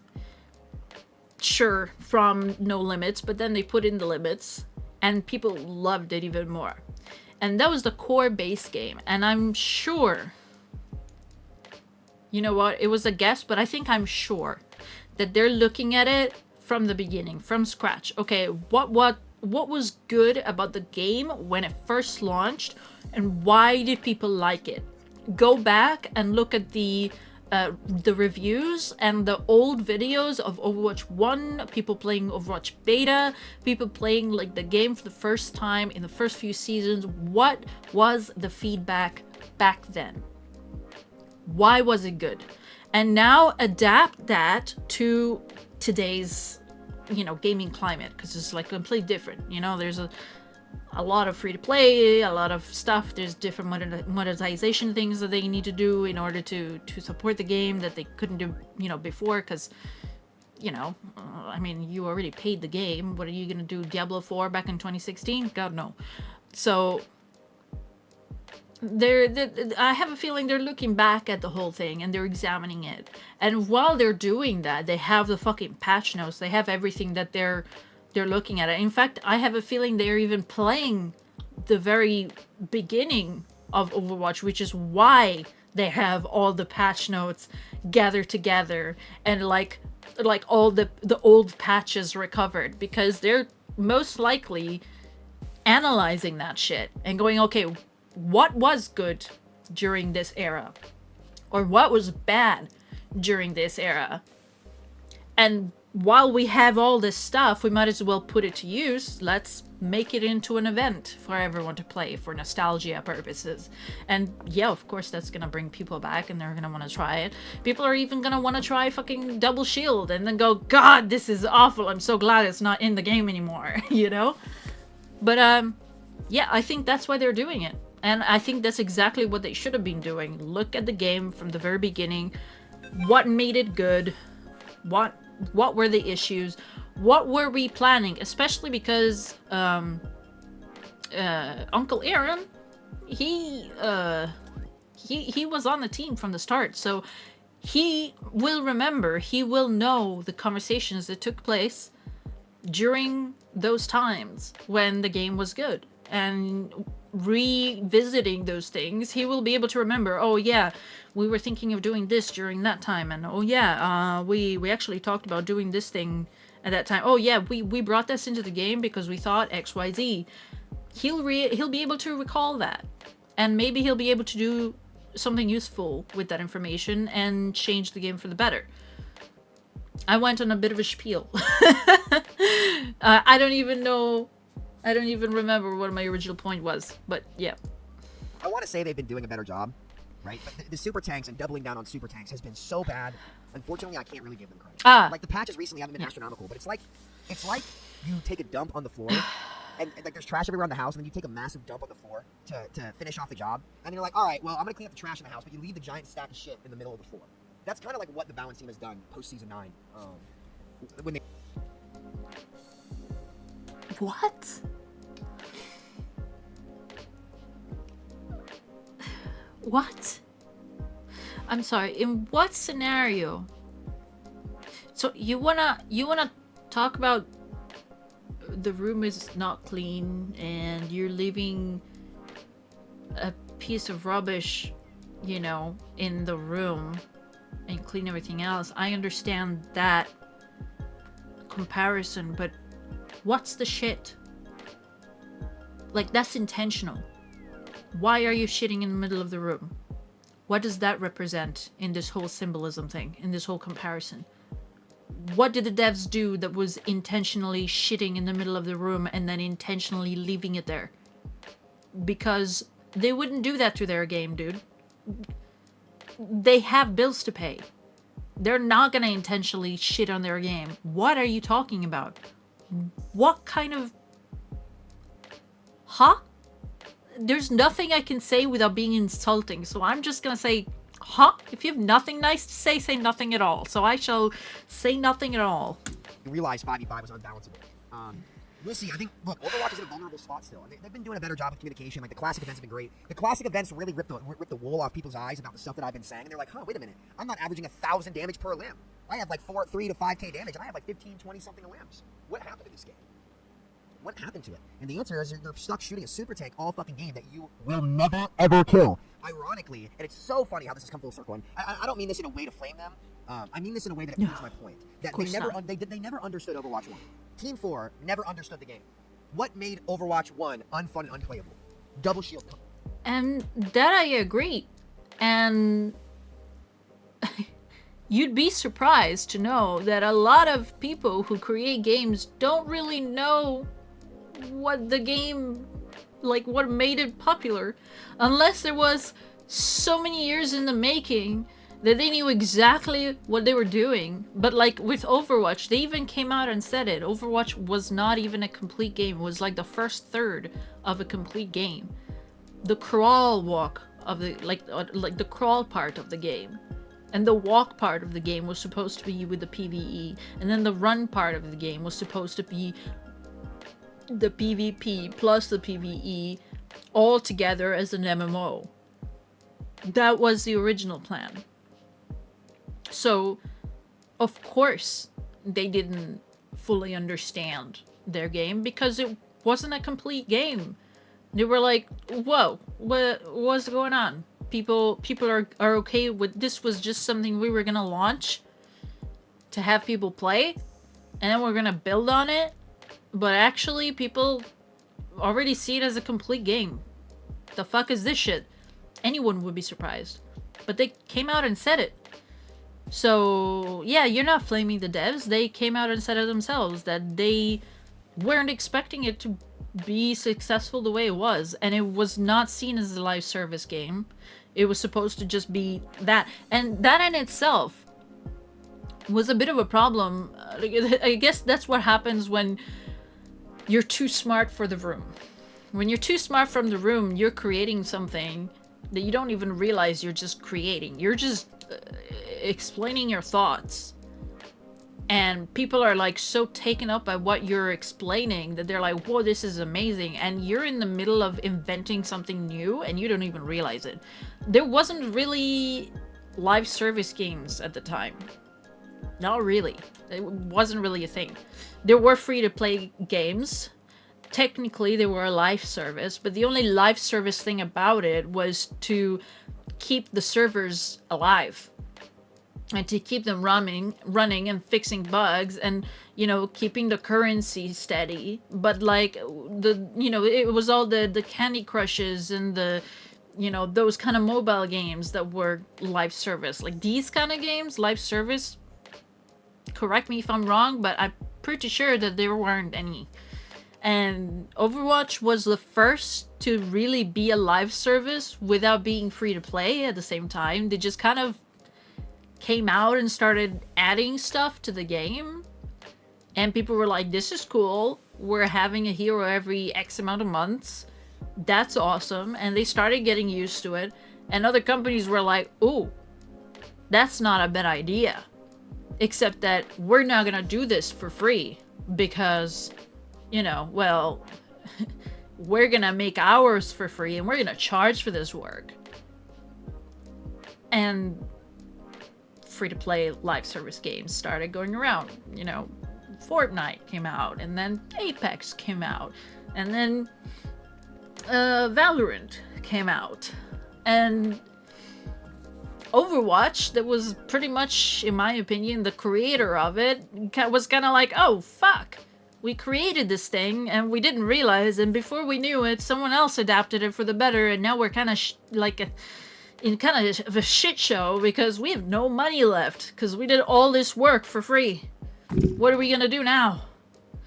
Well, we're gonna work on what we were already working on, which is the walk version of the game. And so they stopped putting in work for free in Overwatch 1 and they put all their energies in Overwatch 2. And they should have kept it that way. No matter how much people were crying, Overwatch is dying, Overwatch is dead. Okay, let it die. Let it die. Because you know what? It'll come back to life once the PvE comes out. But they didn't have faith in that. They, in my opinion, crumbled to the pressure of the press and all the players and all the influencers and YouTubers saying that Overwatch was a dead game. Move on, GG, go next. And they didn't want it to die, and so they were like, okay guys, just don't leave our game. We'll put Overwatch 2 early access, how about that? But because it's, you know, not finished, we'll just give you the PvP part and we'll still work on the other one, right? But once you do that, you're kind of fucked, because unless you have a completely different team keeping up with the live and then have your original team work on the PvP or vice versa, that's gonna get fucked. And it got fucked. You know? So yeah, I'm sure it was a lot more complicated than that, but that's the gist of what I got. So yeah, back to the same point, they just didn't have faith in their own game. What was Double Shield Comp? Essentially, they made tanks super tanks because of how much, and they made BAP and Break superheroes, right? BAP, Break, Orisa, and Sigma were, by design, significantly stronger heroes that could do way more than the rest of the original cast, right? They essentially were superheroes, better than the originals, by a long shot. Wasn't even close, they were way better. So essentially, the idea of a superhero or a super tank is what ruined Overwatch 1. And what was Blizzard's answer to that? Let's make every hero in the game a super tank. And then what they do in Season 10? Let's triple down on this and make these heroes even more super, because that will solve the problem. And it just goes to show you their game design team doesn't get it. Like, it's funny when you look back at it in hindsight and realize that's what it was. And if you don't believe me, go play Classic. It feels so much better. What was so good about it? Every role, and I've said this, when Overwatch 1 was at its peak, October of 2020. Yeah. And every sorry. And here we agree about the same thing, but we view it differently. So in his view is that they just didn't understand their game. And that's why they were doing all the kind of things like that. In my view, they followed what the players asked way too much. Because people were, you know, like talking, like, yeah, there were people like Spylo, for example, that were giving like clean-cut solutions, which I think if they were gonna listen to anyone, they should have listened to someone like Spylo that had actual laid out solutions. Here is the problem, here's what I think could fix it. But he's not the majority. The majority were just saying tanks die all the time. Tanks don't do enough damage. We're just meat shields. And if they have the right comp, the meat shields aren't even meat shields anymore, which is useless. So what are they going to do? They're going to take that feedback and they're going to try and do something about it to address that specific feedback. And those were the changes that were made. But that's because they were so hyper-focused on listening to the player base, in my opinion. To each other. Every hero, no matter what you were playing, could playmate on each other. And it made the game feel great. That's why it felt so good. I've said this for years. And yet, their design has continued to go away from that year after year, to where we're now a little over 2 years into Overwatch 2, and that gap has never been wider than it is right now. Yeah, unfortunately, it goes because they listen to players so much more now. Which is crazy to say, and I'm worried, and I'll be honest, guys, it's too late. Marvel Rivals is coming out. I'm afraid to say it. No, I'm not afraid to say it, but I know I'm gonna get shit on by people. Well, it's like almost 2 hours in the video, so I don't even know if anyone's gonna watch this far. But if anyone's gonna watch this far, I might get shit on for saying this. But unfortunately, original Blizzard was right. The players don't know what they want. They think they know, but they don't. And that's true. They don't. Because what they want is the game they bought. And the game they bought was created by the minds behind them. So what they want is what those minds create. And people will always complain about something. That will always be a thing forever. There always have been people complaining about something in games. I bet I will find someone who complains about things in Mario Kart and how things are unbalanced in Mario Kart. And I bet you can find it about any fucking game. But are the devs gonna go and change everything all the time? Every time people are loud enough to be like, oh, I don't like this, I don't like that. I've never seen a game try to appease its player base so much until Overwatch came out. And well, actually not Overwatch. Overwatch 2. Like, since Jeff Kaplan left, basically, the new, like, yeah, there were definitely problems and issues when Jeff was there, but at least it seems to me, I could be wrong, but it seems to me like Jeff at least knew what he wanted for the game, and he knew what he was okay to compromise on and what he wasn't okay to compromise on. That is the impression that I got. I could be wrong. I've been wrong before. I'll be wrong again. I'm probably wrong now. Who knows? But that's the impression that I got. However, now it seems like, to me, Aaron is trying really, really hard to appease the player base while also trying to be like, guys, like, that's kind of complicated to do, you know? Because like what you're asking for is a lot more complicated than you think, you know? And it's like, you know, well, since you can't disclose the nitty-gritty of stuff, because you'd be, you know, exposing company information, just either post a different example and get technical. don't afraid to get technical, my guy. Like, seriously, people don't understand the work that goes behind. Like, I've only just started computer science. I've always had a respect for devs because my dad is a dev and I grew up watching him, and like one problem will take you days sometimes to fix, and it might seem like a fucking simple problem and you're just there scratching your head for days. Okay. And then I only just started computer science. I'm doing Java, which is apparently like one of the easiest fucking things to do. And it's fucking damn hard already. I cannot imagine having all the knowledge that you need to build a game and work on a game and have that type of difficulty pressured by a bunch of people who have no fucking idea what they're talking about, being like, just do this, just do that. Like, this is why you should just have faith in your game. Don't listen to people who don't know what they're talking about. They just don't, because they're not in your field of expertise. They don't know what's going on. Yes, I disagree with how some devs ended up kind of retaliating, being like, you guys don't know shit, you don't know what it's like to be a dev, blah blah blah, and completely discredited any kind of feedback. Like when, you know, Baldur's Gate came out, and or like Baldur's Gate 3 came out, and everyone from other companies was like, you're asking too much, you don't know, blah blah blah. That was a bit stupid, because, you know, Baldur's Gate 3 guys, you know, Lariat, they did what they did not because they're gods or whatever, but because they took their time to think about what players want, and they released the game with those features.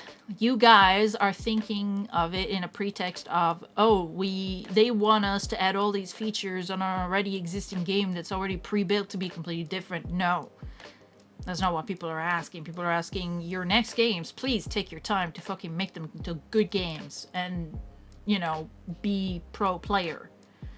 And like with that kind of thing, okay, you want to say that even if you don't know what you're talking about, that's fine. But in terms of like balance and stuff like that, only the devs really know how the fuck it works, okay? Like the mathematics and everything else that goes behind all the breakpoints, all the everything. I guarantee you that no matter how much data you gather by watching videos and stuff, it's not nearly enough information to know exactly what's going on with the coding. You don't know. So what you think is going to be an easy fix might not be, like, at all. You might need to change like 5, 10, 20 things before you can change that one thing, because they might all interact with one another. It's... I guess internet has been good and bad for these things, because back in the day when internet wasn't amplifying everything, the games would come out the way they were, and you'd buy the game and you'd love the game, or you'd hate the game, or you'd love the game in spite of things that you didn't like about it. But that just made it all that much better, because that was the game, that was it, nothing else, that was it. And that's probably why a lot of people love Baldur's Gate 3 as well, because it released, that was it. You either love it or you hate it. And people are gonna gravitate towards liking something they spent money on a lot more than hating it. Okay, they really are.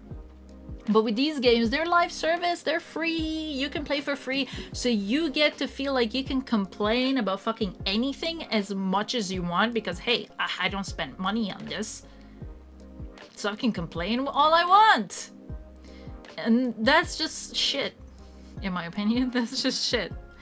Yeah, I kind of went on another tangent, but it just blows my mind how people just yeah, I don't know. I'm just gonna repeat myself. 2 weeks, and they've made an amazing game. Unfortunately for Overwatch, they fumbled around for too long, and they're going to lose a significant chunk of their players, which is good for the community. And I'm not saying that in a way where I'm trying to flame the devs, by the way. I want to make it clear that's not what I'm saying here at all. That's not the point I'm trying to make. I'm just going to lay out reality. I'm going to go play Marvel. A lot of other people are going to play Marvel. You know what's so good about Marvel? Everybody feels relative. Like, the tanks are still clearly tanks, but a tank can kill a DPS, and a DPS can kill a tank. That's what makes the game so good. And anybody who says, well, why should a DPS be able to kill a tank? Because the game sucks donkey balls when people can't make plays on each other. Everybody should be able to play make against each other. Everybody should be able to make something happen, right? It's the way that they do it that makes the experiences different and unique, that attracts a wide subset of players. And Overwatch 1 captured this perfectly. That's why it won Game of the Year. But ever since Brigida and Goat's meta, unfortunately, most of the time, Blizzard has missed that mark and not understood that very, very simple point. It's not complicated. And, you know, it's going back to 5v5 and playing against the super tank. Like, super tanks were the worst idea I think Overwatch has ever had as a net. Overwatch 1's problems were generally came down to one or two specific bad designs. It wasn't net across an entire role. But in Overwatch 2, because that team clearly did not ever understand their game, original Team 4 did not understand the multiplayer they made, which is why they abandoned it to try to make a PvE game, which is what they wanted to make the whole time. Yeah, they didn't really abandon it. They were going to incorporate it. With super tanks. You're stuck here. Unfortunately, it's pretty clear that Overwatch more like put it on pause. Will never be peak again until they go back to 6v6, or they create a format where superheroes can't exist. 5v5 could be a lot better. It could be way better if support abilities weren't as strong as they were and tanks weren't as super as they were. But if you were to do that, then those rules feel like shit in 5v5 to play, because you're solo tanking in a DPS that have really good time to kills against a tank, so it doesn't work. And now you're stuck in the 5v5 conundrum. Welcome, ladies and gentlemen. Welcome. So yeah, it's unfortunate that we're at the place that we are. They've been doing a better job recently, but like let's be real here. Everybody sees the writing on the wall. It's too late. It's very sad. They've had years to figure this out.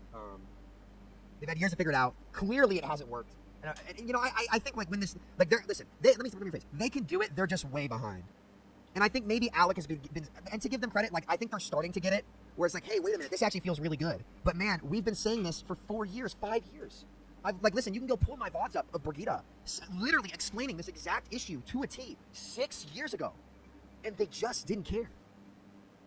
So Overwatch is unfortunately going to become a skin simulator and a Rule 34 simulator. That's going to be what makes it money. And so that's going to be what they lean into for their business, and that's okay. But a game that was once known for its great gameplay is going to be known for the beauty of the characters, the game engine itself, and Rule 34. That's Overwatch's future as of right now. Until they actually show the willingness to not make these tanks super tanks and to actually walk this stuff back, it will take a backseat to Marvel, in my opinion. Which is crazy to say. It'll be interesting to see what happens. But both Marvel and Deadlock are going to take a big chunk of this player base until they get rid of the superheroes. Super characters are shit for this genre. Shit. Rule 34 simulator is wild. I mean, they're embracing it. I mean, they're tweeting about Kiriko's grippers and like actually just posting her feet on the main account. Like, it's no secret. Like, Overwatch has kind of become like the VTube, like, softcore porn community. By the way, that's not me saying that VTubers are softcore porn, by the way. But there definitely are some that have some big anime knockers. I know you guys have seen it. Actually, maybe I don't need to beat around the bush on that one. No hate towards VTubers, by the way. You do you. All good. But, you know, when there's an elephant in the room, I'm going to call it an elephant, you know, because that's just what the Overwatch community has become. Original Overwatch wasn't like this. Most of those players went to, like, Valorant and stuff. But yeah, shout out VTubers. I think it's mostly just whoever's it's kind of like what it is. Like Genshin, VTuber, handling the socials. They know that gets engagement. You know, but that's just what it is now.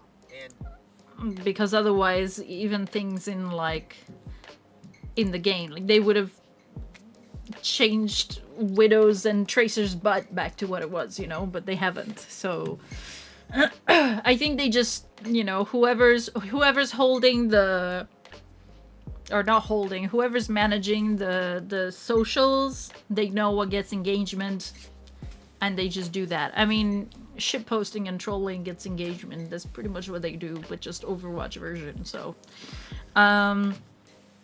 but yeah, in terms of Marvel Rivals, I don't think it's gonna be a problem for Overwatch. That may just be me take, but I feel like it's gonna be fine. I feel like I think that what's gonna happen is that people who are gonna gravitate towards that game thinking that it's gonna be filling that Overwatch gap or that Overwatch hole that they have in their soul is not gonna fill that hole, and they're gonna go back to Overwatch and gonna go hate on it. And why do I think that? Because what attracted, you know, like a point that Samito makes a lot is that, oh, Marvel has a bigger potential for the fact that the characters are relatable because they already have a backstory and they have loads of lore behind them, and that's true. But another thing is also that they've already been extremely saturated. There's so many games on them.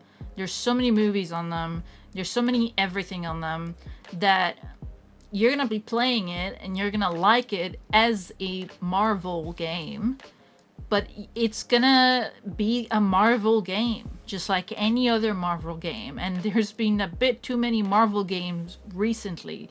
So people will play it until they get tired of the Marvelness of it all. And they'll play it when they feel like they want to play a Marvel game. But when they want to play a game where the characters are relatable, but they don't know every single thing about them. The whole point of Overwatch was that not only the heroes were interesting and relatable and they had good lore, the whole thing is that they were new. You didn't know who they were, you didn't know their story, there was always a new Easter egg. You find out that, you know, someone is someone's mother and someone's daughter, and oh, this one was actually married, we don't know where the husband is, we don't know what happened. Oh, she actually killed his husband, but she didn't actually, like, her original her wouldn't have done it because she was brainwashed. There's so many things that were slowly and gradually found out about these heroes. And that was what made Overwatch amazing, was that it was these random heroes, we knew nothing about them, and slowly their story was fed to us through either shorts or comics or whatever, right? And the whole point was that we didn't know these heroes, and then we did. And then we knew more, and that's why we still crave more lore. Even the people who don't really care much about lore, they still appreciate the shorts. They don't go out of their way to look for the, you know, the actual novels or the comic books. But if a short comes out, you talk to anyone who's not lore based, I guarantee you they have seen at least like the Genji Hanzo video. They have seen it for sure. They've seen some other short. The new Overwatch 2 players, I guarantee you they've seen the short that introduces Overwatch 2. I guarantee it. They have seen the Kiriko short. I guarantee it. Why? Because it's easy content. People like videos. People like emotions. People like videos that do stuff with their emotions. That's why we watch movies. That's why we watch TV. That's just how it is. And that's why Overwatch was as successful as it was, along with all the other stuff. And just because Marvel already has these stories is not gonna suddenly make it, you know, like a huge comparable game, because everyone already knows all their stories. They know the stories, they know the twists, they know the twists behind the twists, they know everything. Like, unless they add some obscure character that not many people know in Marvel, and they decide to like make shorts on that obscure character that not that many people know, that shit ain't gonna repeat itself with Marvel. I'm sorry. It's not gonna. It's just hopium and copium in my opinion. Anyways, this video has been long enough, and I highly doubt that any of you have made it this far, but if you have, thank you very much for your support. I have been on hiatus. I will continue being on hiatus because I am in college, and after this I'm gonna have to work on some of my exam stuff. Hoping that I actually don't fail everything. But thank you for watching. I hope you've had a lovely day, and if you haven't, I hope you continue having a lovely day afterwards. Not continue, that you have a lovely day afterwards. And yeah, you've been great. If you liked it, like. If you hated it, then hate on it. Tell me why you hated it. Tell me why you disagreed. Tell me why you agreed. I want to hear your opinion. For everything else, thank you, and have a lovely rest of your day. I said that already. Goodbye.